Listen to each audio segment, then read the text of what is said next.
Assalamualaikum warahmatullahi wabarakatuh. Pagi ini Khazanah kembali menyajikan kepada Anda embun-embun ilmu yang terpendam dalam luasnya Khazanah Islam. Mengungkap tentang malaikat seperti membuka tabir alam gaib. Karena para malaikat merupakan makhluk istimewa yang diciptakan Allah yang tak dapat diketahui keberadaannya dengan indera manusia. Maka mengungkap keberadaan makhluk Allah ini tak bisa hanya merujuk pada fakta-fakta ilmiah manusia. Akan tetapi harus merujuk pada informasi-informasi akurat dari Al-Quran dan hadis Nabi SAW. Keberadaan makhluk ini sangat istimewa. Allah Subhanahu wa Ta'ala menciptakan malaikat dari cahaya. Cahaya apa? Tidak dijelaskan rincian tentang hal ini, dan kita tidak dibebani syariat untuk mencari tahu tentang hal itu. Ibunda Aisyah radhiyallahu anha menyampaikan bahwa Rasulullah sallallahu alaihi wasallam bersabda, malaikat diciptakan dari cahaya, jin diciptakan dari api, dan Adam diciptakan dari apa yang telah disifatkan kepada kalian, tanah. Hadis riwayat Muslim. Makhluk yang tidak dianugerahi syahwat, tidak makan dan tidak minum ini tentu saja memiliki kecenderungan yang berbeda dengan kecenderungan manusia dan jin. Kecenderungan para makhluk yang tercipta dari cahaya itu adalah kecenderungan rohani, seperti yang dilakukan oleh para malaikat di sekitar arsy Allah. Mereka bertasbih, memuji Allah Subhanahu wa Ta'ala, memohonkan ampunan untuk orang-orang yang beriman. Mereka berdoa, ya Tuhan kami, rahmat dan ilmu yang ada padamu meliputi segala sesuatu. Maka berilah ampunan kepada orang-orang yang bertobat dan mengikuti jalan agamamu, dan peliharalah mereka dari azab neraka yang menyala-nyala. Al-Quran Surah Ghafir ayat 7. Demikian pula yang dilakukan malaikat-malaikat lain. Hampir saja langit itu pecah dari sebelah atasnya karena kebesaran Allah, dan malaikat-malaikat bertasbih memuji Tuhannya dan memohonkan ampunan untuk orang yang ada di bumi. Ingatlah, sesungguhnya Allah dialah yang maha pengampun, maha penyayang. Al-Quran Surah Asy-Syura ayat 5. Tasbih di sini tidak terbatas pada ucapan, tetapi juga sikap dan perbuatan. Ada di antara mereka yang berdiri dan yang ruku. Ada yang sujud, ada yang bertawaf mengelilingi Al-Baitul Ma'mur, ada yang bersolawat untuk Nabi Muhammad SAW, serta ada juga yang terus beristighfar untuk orang-orang mukmin. Itu semua mereka lakukan tanpa jemu dan tanpa henti. Dalam pengabdian itu mereka sangat teratur, bahkan melakukannya dengan bersaf-saf. Dan sesungguhnya kami selalu teratur dalam barisan dalam melaksanakan perintah Allah, dan sungguh kami benar-benar terus bertasbih kepada Allah. Al-Quran Surah As-Saffat ayat 165 hingga 166. Informasi tentang wujud para malaikat ini pun juga terbatas. Dari keterangan hadis Nabi bisa diketahui tak semua alam malaikat dan seluk-beluknya diizinkan Allah untuk diinformasikan oleh Nabi pada umatnya. Hal ini bisa kita lihat dari ungkapan Nabi sendiri saat menyampaikan ukuran fisik malaikat pemikul arsy Allah Subhanahu wa Ta'ala dalam sabdanya, aku diizinkan untuk menceritakan tentang salah satu malaikat Allah pemikul arsy, yaitu antara daun telinga dengan pundaknya sejauh 700 tahun perjalanan. Hadis riwayat Abu Daud. Berdasarkan keterangan dari Nabi SAW ini, jika dihitung dengan perhitungan sekarang, panjang pundaknya malaikat pemikul arsy Allah lebih dari 10 juta kilometer. Padahal panjang bumi hanya sekitar 6 juta kilometer lebih. Artinya, panjang pundak malaikat pemikul arsy sekitar 2 kali panjang bumi. Dengan begitu, lebar badannya bisa mencapai 20 juta kilometer. Belum terhitung lebar lehernya, bisa lebih dari 4 kali panjang bumi. Sulit dibayangkan makhluk sebesar ini wujudnya seperti apa. Salah satu dari pemikul arsy itu adalah Israfil, sang peniup sangkakala. Tahukah Anda besarnya sangkakala itu? Diameternya saja sebesar antara langit dan bumi. Sedangkan jarak langit dan bumi adalah 500 tahun perjalanan dengan kuda yang tercepat. Rasulullah bersabda, apakah kalian tahu berapa jarak antara langit dan bumi? Kami para sahabat menjawab, Allah dan Rasulnya lah yang lebih mengetahui. Beliau bersabda, jarak langit dan bumi adalah perjalanan 500 tahun. Hadits riwayat Abu Daud dan lainnya. Bayangkan betapa agungnya penciptaan malaikat pemikul arsy. Jika postur para malaikat begitu besar dan jumlahnya sangat banyak, tentu membutuhkan tempat yang sangat besar dan luas. Lalu di mana mereka tinggal? Berdasarkan keterangan Al-Quran, kita bisa mengetahui bahwa para malaikat itu tinggal di seluruh lapisan langit. Allah Subhanahu wa Ta'ala berfirman, berapapun banyaknya malaikat di langit, syafaat mereka tidak akan berguna sedikit pun, kecuali setelah Allah mengizinkan bagi orang yang Dia kehendaki dan ridhai. Al-Quran Surah An-Najm ayat 26. Saat Nabi SAW mi'raj ke langit didampingi malaikat Jibril alaihissalam, malaikat Jibril meminta izin untuk dibukakan setiap pintu langit dari 7 langit yang diciptakan Allah Subhanahu wa Ta'ala. Hal ini berarti setiap lapisan langit menjadi tempat tinggalnya para malaikat, dan pintu langit pun dijaga oleh makhluk mulia ini. Setelah mencapai langit ke-7 saat mi'raj, Rasulullah SAW bersabda, kemudian aku dibawa naik ke Baitul Ma'mur. Setiap hari ada 70.000 malaikat yang masuk ke sana. Setelah keluar dari sana, mereka tidak kembali lagi. Hadits riwayat Bukhari dan Muslim. Baitul Ma'mur adalah tempat para malaikat bertawaf di langit. Ia seperti Ka'bah untuk tawaf manusia di bumi. Mengutip pemaparan Ibnu As-Sakir, Ibnu Katsir menyebutkan, pada suatu hari Rasulullah SAW bersabda kepada para sahabatnya, langit bergemuruh dan ia berhak untuk bergemuruh. Tak satu pun tempat berpijak di langit, kecuali di atasnya ada malaikat yang sedang ruku atau sujud. Kemudian Rasulullah SAW membaca ayat, tiada seorang pun di antara kami malaikat, melainkan memiliki kedudukan tertentu. Sesungguhnya kami benar-benar bersaf-saf dalam menunaikan perintah Allah. Sesungguhnya kami benar-benar bertasbih kepada Allah. Al-Quran Surah As-Saffat ayat 164 hingga 166. Dari tempat yang tinggi inilah para malaikat turun ke berbagai belahan bumi dalam berbagai kesempatan. Turun dan naiknya para malaikat inilah yang disebut dengan nuzul, uruj, atau su'ud, yang berarti turun dan naik. Allah Subhanahu wa Ta'ala berfirman, pada malam itu, malaikat-malaikat dan malaikat Jibril turun dengan izin Tuhannya untuk mengatur segala urusan. Al-Quran Surah Al-Qadr ayat 4. Pada malam Lailatul Qadar, malam kemuliaan, para malaikat turun dipimpin oleh Jibril Al-Amin dari langit menuju hamba-hamba Allah yang sedang melaksanakan sholat.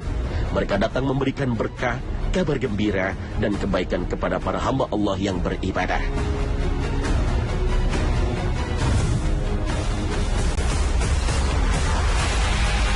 Pemirsa Khazanah, perintah dan titah Allah Subhanahu wa Ta'ala kepada para malaikat terjadi di tempat para malaikat berada, yaitu di langit.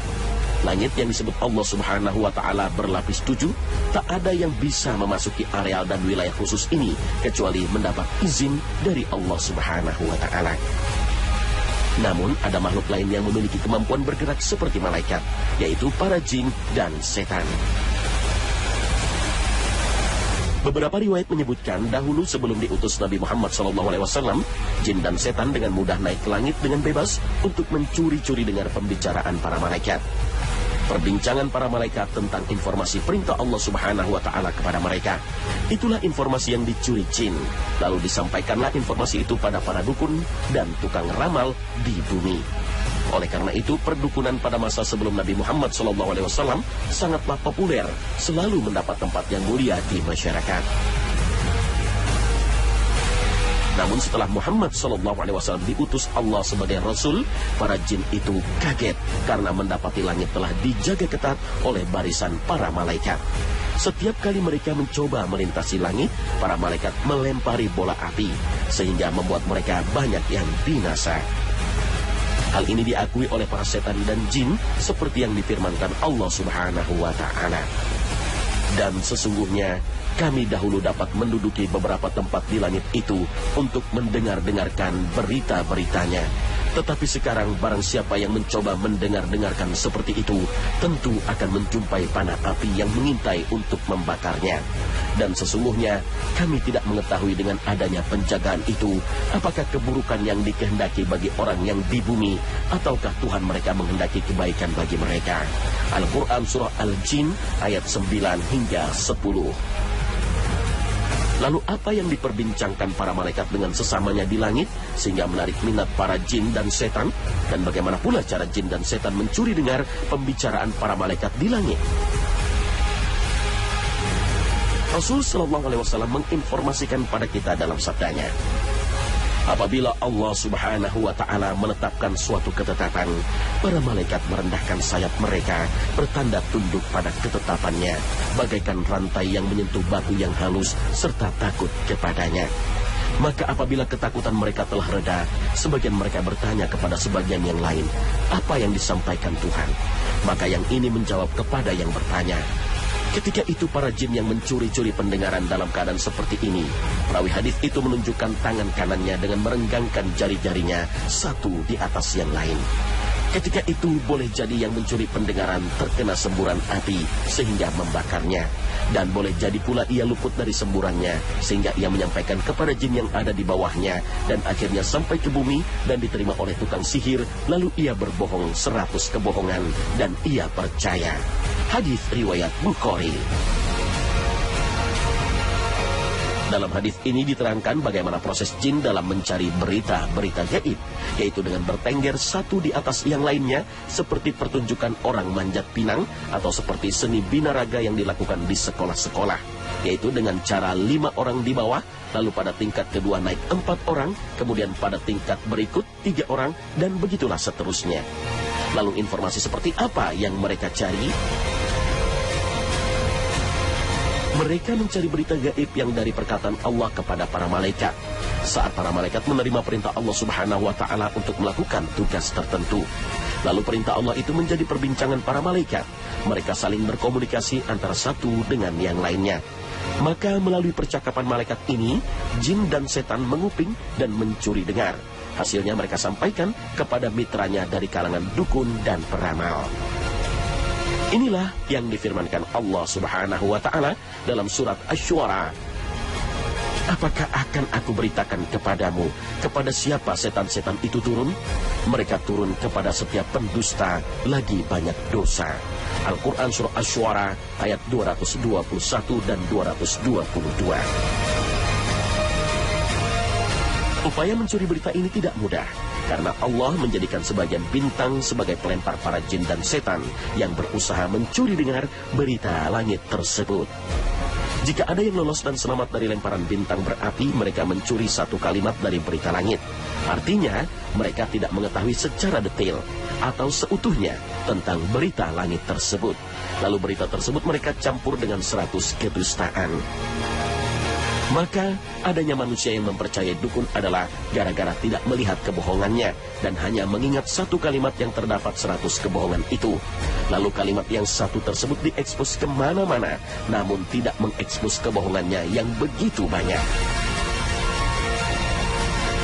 Dulu sebagian sahabat Nabi pun sempat terkecoh dengan informasi dukun yang terkadang benar. Maka para sahabat bertanya kepada Rasulullah SAW tentang dukun. Jawab beliau, tidak perlu percaya. Lalu sahabat bertanya lagi, wahai Rasulullah, sesungguhnya mereka kadang-kadang memberitahu kita sesuatu yang benar terbukti. Rasulullah kembali menjawab, itu adalah sebuah kalimat yang benar yang dicuri oleh jin. Lalu ia bisikan ke telinga pembantunya, dukun. Kemudian ia campur dengan 100 kebohongan. Itu sebabnya Nabi SAW melarang umatnya untuk mempercayai kebohongan para dukun dalam sabdanya. Barang siapa mendatangi peramal lalu menanyakan kepadanya tentang sesuatu, maka tidak diterima solatnya selama 40 hari. Hadis riwayat Muslim. Bahkan Imam Abu Daud meriwayatkan dari Abu Hurairah radhiyallahu anhu bahwa Nabi SAW bersabda, barang siapa mendatangi dukun lalu mempercayai apa yang diucapkannya, maka ia telah kafir terhadap apa yang diturunkan kepada Muhammad. Hadis riwayat Abu Dawud.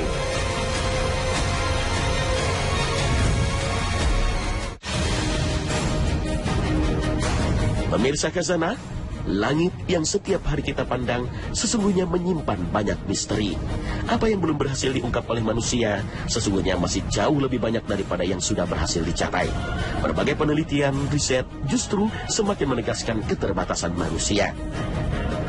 Setiap manusia berhasil mengungkap sesuatu yang baru, saat itu juga mereka berhadapan dengan misteri baru. Maka disinilah Islam menuntun manusia. Jika berhadapan dengan hal-hal gaib yang manusia buta informasi tentangnya, maka hanya wahyulah satu-satunya kebenaran yang bisa diandalkan. Baik wahyu Allah berupa Al-Quran atau yang disampaikan melalui lisan dan kalimat nabinya, Al-Hadith. Salah satu informasi langit yang dikabarkan kepada manusia adalah Lauh Mahfuz, pusat data yang paling terjaga keamanan dan kerahasiaannya, termasuk dari para malaikat dan para nabi yang dekat sekalipun. Pusat data yang menyimpan segala sesuatu tentang informasi bumi dan langit, jauh sebelum keduanya diciptakan. Lauh Mahfuz berkaitan dengan takdir Allah untuk setiap dan semua makhluk. Sebelum Allah Azza wa Jalla menciptakan semua makhluk, Allah sudah mengetahui apa yang akan dilakukan oleh setiap makhluk. Kemudian pada masa 50.000 tahun sebelum Allah menciptakan langit dan bumi, Allah menciptakan qalam atau pena. Lalu diperintahkannya qalam untuk menulis semua takdir. Hal ini dapat kita pahami dari kedua hadis berikut ini. Allah menulis takdir pada makhluk 50.000 tahun sebelum diciptakannya semua langit dan bumi. Hadis riwayat Muslim. Yang pertama yang diciptakan oleh Allah adalah pena. Allah berfirman, tulislah. Pena menjawab, apa yang aku tulis? Allah berfirman, tulislah takdir yang telah terjadi dan akan terjadi selamanya. Hadis riwayat Tirmizi. Hal ini juga telah Allah terangkan di dalam Al-Quran. Tiada suatu bencana pun yang menimpa di bumi dan tidak pula pada dirimu sendiri, melainkan telah tertulis dalam kitab Lauh Mahfuz sebelum kami menciptakannya. Sesungguhnya Allah mengetahuinya, apa saja yang ada di langit dan di bumi. Bahwasanya yang demikian itu terdapat dalam sebuah kitab Lauh Mahfuz. Sesungguhnya yang demikian itu amat mudah bagi Allah. Al-Quran Surah Al-Hajj ayat 70. Pada saat itu hanya ada Allah dan tidak ada apapun sebelumnya. Singgasananya di atas air, menulis semuanya dan menciptakan langit dan bumi. Hadis riwayat Bukhari. Menurut Ibnu Hajari yang memberi penjelasan hadis Bukhari ini, Allah menulis semuanya di Lauh Mahfuz. Secara bahasa, Lauh Mahfuz terdiri dari dua kata, Lauh dan Mahfuz. Lauh pada masa dahulu dikenal sebagai sebuah bidang papan atau tulang yang biasa digunakan untuk menuliskan sesuatu. Papan dan tulang itu hanya disebut lauh jika sudah ditulisi. Sedangkan qalam adalah alat tulis atau pena. Dulu biasanya dalam qalam berupa bulu unggas yang dipakai untuk menulis, setelah sebelumnya dicelupkan ke tinta terlebih dahulu. Atau bisa juga berupa sebatang ranting atau kayu yang diruncingkan untuk menggores lauh. Sedangkan mahfuz berarti terjaga. Sebagian ulama mengartikannya terjaga dari penambahan dan pengurangan. Sebagian lain memaknai terlindungi dari intervensi setan. Tentang Lauh Mahfuz dan pena yang telah menulisnya ada sebuah riwayat dari Ibnu Abbas. Beliau berkata, sesungguhnya Allah menciptakan Lauh Mahfuz dari mutiara putih. Kedua sampulnya dari permata yakut merah. Bagian atasnya terkait dengan Al-Arsh atau singgasana Allah. Panjangnya seperti jarak langit dan bumi, dan lebarnya seperti jarak antara timur dan barat. Sedangkan alat tulisnya atau yang disebut juga qalamnya berupa cahaya, dan tulisannya juga cahaya. Dalam sehari, Allah melihatnya sebanyak 360 kali.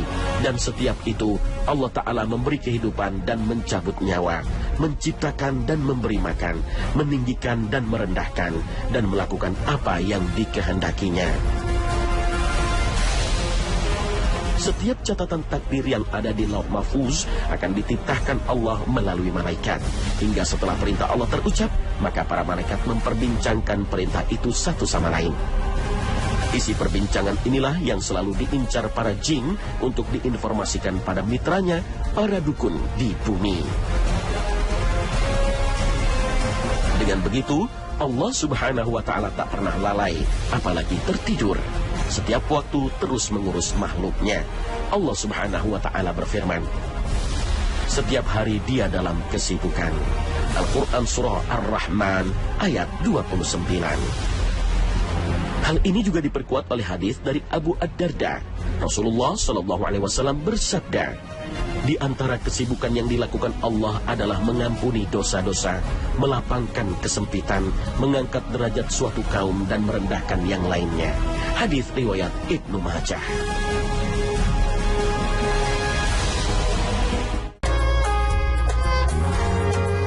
Rasul SAW bersabda, kunci perkara gaib itu ada 5. Tidak ada seorang pun yang mengetahuinya melainkan Allah Ta'ala.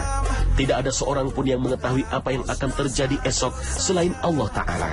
Dan tidak ada seorang pun mengetahui apa yang ada di dalam kandungan selain Allah Ta'ala. Dan tidak ada seorang pun yang mengetahui kapan terjadinya hari kiamat selain Allah Ta'ala. Dan tidak ada seorang pun yang mengetahui di bumi mana dia akan mati selain Allah Ta'ala. Dan tidak seorang pun yang mengetahui kapan hujan akan turun selain Allah Ta'ala. Hadis riwayat Bukhari dan Ahmad. Nah, pemirsa Khazanah, sampai di sini perjumpaan kita hari ini. Terima kasih atas perhatian Anda. Wassalamualaikum warahmatullahi wabarakatuh.